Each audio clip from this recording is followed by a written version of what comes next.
নমস্কার, কেমন আছো সবাই? আশা করি সবাই খুব ভালো আছো। আর আজকে আমি সকালবেলা উঠেই, আজকে রবিবার, আমি একটা বড় কাজ করে ফেলেছি। ফ্রিজটাকে নিট অ্যান্ড ক্লিন করে ফেলেছি। তারপরেই আমি চা খেয়ে নিলাম। আর আজকে যেহেতু রবিবার, দিনটা একটু দেরি করেই শুরু হয়, তো মেয়ে বলছিল চিকেন খাও, তো সেই রেসিপিটাই তোমাদের সাথে শেয়ার করব। তো দাদা চিকেন নিয়ে এসছে, তো আমি এর মধ্যে দেখো কিছুটা টক দই আর একটু আদা রসুনের পেস্ট আর একটু সর্ষে তেল, এটা দিয়ে আমি এটাকে ম্যারিনেট করে নেব। খুব একটা আমি বেশি মশলা দেব না, কারণ যেহেতু গরম, তো হালকাভাবেই আমি চিকেনটা বানাবো। আর তোমরা দইয়ের জায়গায় অনেকে আছে ভিনিগার দেয়, তো ভিনিগার দিলে একটু টক টক লাগে, তাই আমি এর মধ্যে একটু দই দিয়েছি আর একটু হলুদ দিয়ে দিচ্ছি। নুন আমি দেব না, কারণ নুনটা দিলে চিকেনটা সিটে হয়ে যায়। তাই আমি এই অল্প একটু আদা রসুন, দই আর একটু সর্ষের তেল, হলুদ দিয়ে চিকেনটাকে 30 থেকে 40 মিনিট পর্যন্ত ম্যারিনেট করে রেখে দেবো, কারণ এতে একদমই চিকেনটা সফট হয়ে যাবে। আর এমনিতে চিকেন দেখবে যদি ম্যারিনেট করে না করা হয়, চিকেনটা এমনিতেই ছিপড়ে ছিপড়ে খেতে লাগে। আমাদের দাদা তো একদমই চিকেন পছন্দ করে না, তাও যেহেতু মেয়ে পছন্দ করে, তাই চিকেনটা রান্না করি। তো এই চিকেনটা ম্যারিনেট করে আমি এখানে 30 থেকে 40 মিনিট পর্যন্ত রেখে দেবো, তারপর আমি চিকেনটা রান্না করব। আর এদিকে আমার একটু অন্য টাইপের একটু ব্রেকফাস্ট করতে ইচ্ছা করছিল, তো মেয়েকে বললাম খাবি, তো মেয়ে বললো না, আমি ডিম সেদ্ধ ঘি ভাত খাবো, আর তোমাদের দাদা খেলো হচ্ছে লুচি আলু ভাজা।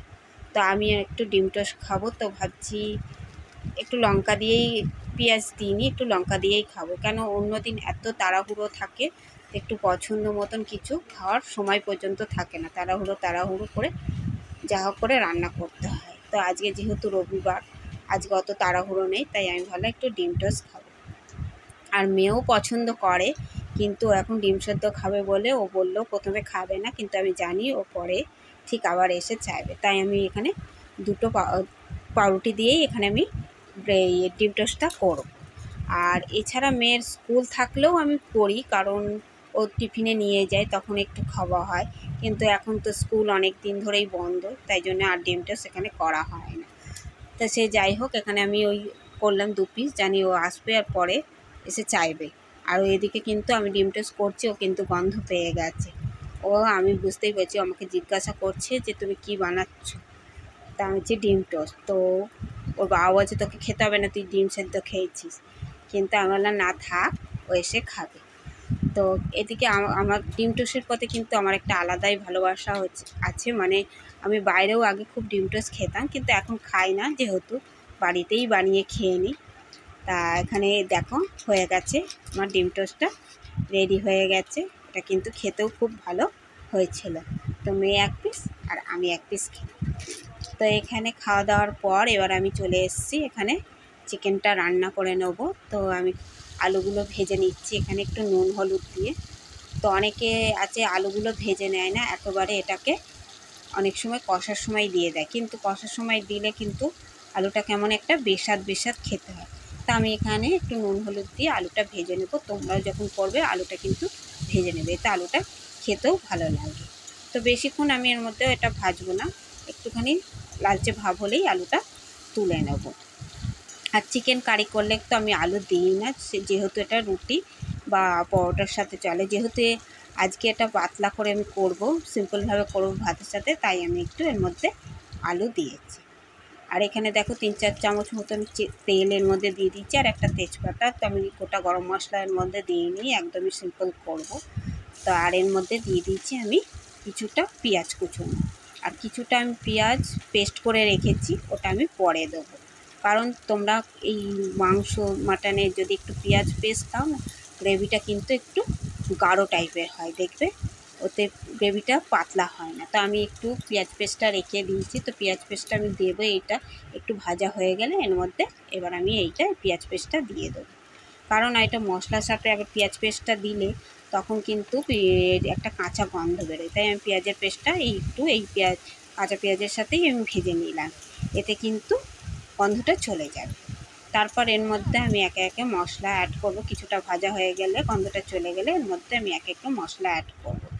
তা আমি এর মধ্যে দিয়ে দেবো একটু হলুদ, একটু নুন, আর একটু এর মধ্যে দিয়েছি কাশ্মীরি এভারেস্টের তিখা লাল, আর একটু জিরে গুঁড়ো, একটু ধনে গুঁড়ো। তা আমি মেনলি ইউজ করি কিন্তু হচ্ছে কাশ্মীরি লঙ্কার গুঁড়ো, এতে ঝালও হয় না আর কালারটাও খুব ভালো আসে। কিন্তু তোমরা আগের ভিডিওতে দেখেছো দাদা তোমাদের এবার এই এভারেস্টের তিখা লাল এনে দিয়েছে, এতে কিন্তু কালার আসে না কিন্তু ঝাল হয় বেশি।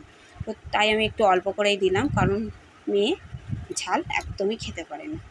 তো এই মশলাগুলো আমি দিয়ে এটাকে ভালো করে একটু মশলাটাকে কষিয়ে নিয়ে তারপরে আমি এর মধ্যে চিকেনটা দেবো, ম্যারিনেট করা চিকেনটা দেবো। তো চিকেনটা কিন্তু অনেকক্ষণ ধরেই ম্যারিনেট করা হয়ে গেছে। আর এর মধ্যে অল্প একটু আদা রসুনও দিয়ে দিলাম, কারণ ম্যারিনেট করার সময় আমি 1 চামচ মতো এর মধ্যে আদা রসুন পেস্ট দিয়েছিলাম, তাই আমি আরেকটু দিলাম, কারণ চিকেনের মধ্যে একটু আদা রসুন পেস্ট বেশি করে না দিলে কিন্তু চিকেনটা কেমন একটা লাগে। আর এই মশলাটা আমার কষা হয়ে গেছে, এবার এর মধ্যে আমি দিয়ে দিলাম ম্যারিনেট করা চিকেনটা। আর চিকেনটা কিন্তু অনেকক্ষণই ম্যারিনেট হয়েছিল আর খুব নরম হয়ে গেছিলো, খাওয়ার সময় এটা খুবই নরম ছিল। তা আর এর মধ্যে আমি কিন্তু আলাদাভাবে কোনো জল দেবো না, দেখবে কষতে কষতে এর মধ্যে থেকে চিকেনের থেকে আস্তে আস্তে নিজেই জল ছাড়বে।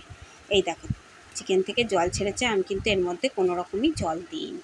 তা আমি এটা আরেকটু ভালো করে কষে নেবো, কষে এরপর আমি এর মধ্যে আলুগুলো দিয়ে দেবো। টমেটোটা গলে গেলে এর মধ্যে আমি আলুগুলো দিয়ে দেবো, কারণ আলুগুলো যদি পরে দিলে আবার আলুগুলোতে ঝাল মশলা ঢুকবে না। আর এই দেখো চিকেন থেকে কেমন জল বেরোচ্ছে, আমি কিন্তু এর মধ্যে কোনো জল দিইনি।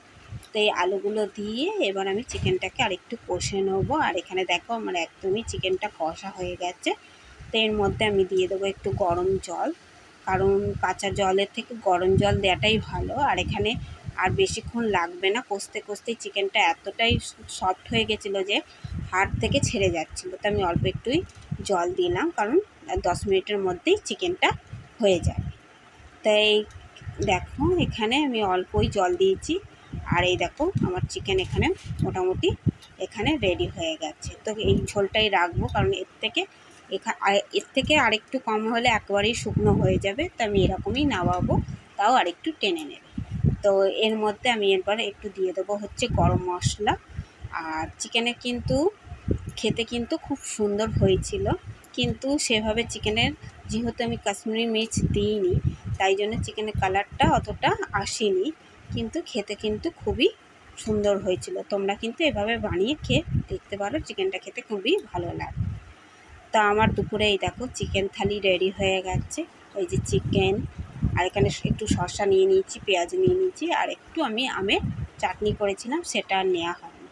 তো এই দুপুরে খাওয়া দাওয়ার পর এবার বেরিয়েছিলাম মেয়ের প্রজেক্টের জন্য গাছ কিনতে, কেন এখন স্কুল থেকে এত গরম পড়ছে আর বৃষ্টি কম হচ্ছে, তো স্কুলের প্রজেক্টেও এখন গাছ লাগাতে দিয়েছে, বলেছে আর্থ অ্যান্ড পটে একটা গাছ করতে। তো ওরা মেনশন করে দিয়েছে কী কী গাছ লাগাতে হবে, ফ্লাওয়ারিং বা ফ্রুটের গাছ বা বনসাল, পাতাবাহার, নানা রকম ওরা মেনশন করে দিয়েছে। তো আমি ভাবলাম ফ্লাওয়ারটিই নিই। আর এখানে এত ধরনের গাছ, আমি কোনো গাছই অতটা চিনতে পারছি না। কিছুটা গাছ দেখলাম বেলফুল, কিছু গাছ সব ওদেরকে জিজ্ঞাসা করছি, আর ওরা একদম ফেড আপ হয়ে গেছে। কিন্তু এই গাছটা দেখো, এটা হচ্ছে লাকি বাম্বু। এখন এই গাছটা কিন্তু অনেকেই নিজের বাড়িতে রাখে, এটা নাকি খুব ভালো, বাড়িতে রাখা নাকি খুব ভালো, কিন্তু 150 টাকা দাম বলে।